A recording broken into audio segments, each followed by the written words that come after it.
অত্যাধুনিক প্রযুক্তির ড্রোন ব্যবস্থা সামনে এনে রীতিমতো শত্রুর বুকে কাঁপন ধরিয়েছে ইরান। চলমান যুদ্ধে জয় নিশ্চিত করতে নীরবে ড্রোন শিকারের খেলায় মেতেছে শহীদ খামেনির দেশ। নতুন ড্রোন প্রতিরোধ ব্যবস্থা দিয়ে সীমিত করে দিচ্ছে আমেরিকা ও ইসরায়েলের উন্নত নজরদারি কার্যক্রম। ইতোমধ্যেই ইসলামিক রেভলিউশনারি গার্ড IRGCর অ্যারোস্পেস ইউনিট সম্পূর্ণ অক্ষত অবস্থায় জব্দ করেছে ইসরায়েলের অত্যাধুনিক ড্রোন এরমেস 900। হুমকি হয়ে উঠেছে আমেরিকার অত্যাধুনিক মানববিহীন সামরিক ড্রোন MQ-9 রিপারের জন্য। তবে ইরানের তৈরি প্রতিরক্ষা ব্যবস্থা প্রতিপক্ষের ড্রোনগুলোর জন্য তৈরি করেছে নতুন চ্যালেঞ্জ।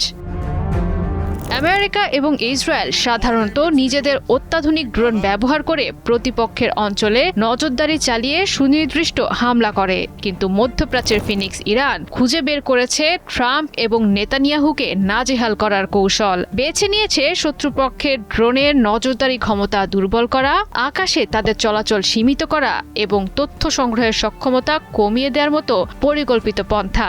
ইরানের কর্মকর্তাদের দাবি, তারা এখন এমন স্বয়ংক্রিয় ড্রোন বিধ্বংসী নেটওয়ার্ক তৈরি করেছে যা রাডারের কোনো সংকেত ছাড়াই শত্রুর ড্রোন ধ্বংস করতে পারে। এতে করে প্রতিপক্ষের ড্রোন বা বিমান আগে থেকেই হামলা হওয়ার কথা ধারণা করতে পারে না।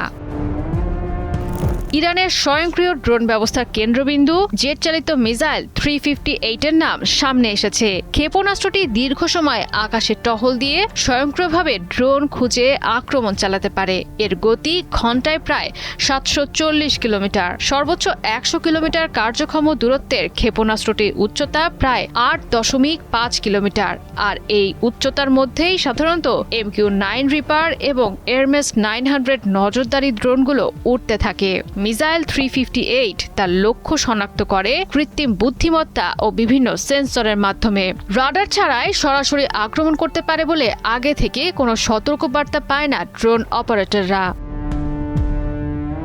তেহরানের আরেকটি গুরুত্বপূর্ণ মোবাইল প্রতিরক্ষা ব্যবস্থা হলো AD-08 সাজিদ। রাডারের পরিবর্তে এটি ইলেকট্রো অপটিক সেন্সর ও থার্মাল ইমেজিং ব্যবহার করায় পুরোপুরি নীরবভাবে লক্ষ্য শনাক্ত করতে পারে। টার্গেট শনাক্ত হওয়ার পর মাত্র 15 সেকেন্ডের মধ্যেই ক্ষেপণাস্ত্রটি লক্ষ্যে পৌঁছাতে পারে। থার্মাল সেন্সর থাকায় রাতের অন্ধকার, কুয়াশা এবং মেঘলা অবস্থাতেও ড্রোন শনাক্ত করতে সক্ষম। শুধু নতুন নয়, পুরনো R-73 এবং R-2070 বিমান ক্ষেপণাস্ত্রগুলোকেও নতুনভাবে কাজে লাগাচ্ছে ইরান। এসব সিস্টেমগুলোকে একসঙ্গে করে বহুস্তরে প্রতিরক্ষা ব্যবস্থা তৈরি করেছে ইরানের যোদ্ধারা, যাতে আকাশে একাধিক কিল জোন তৈরি হয় প্রতিপক্ষের জন্য।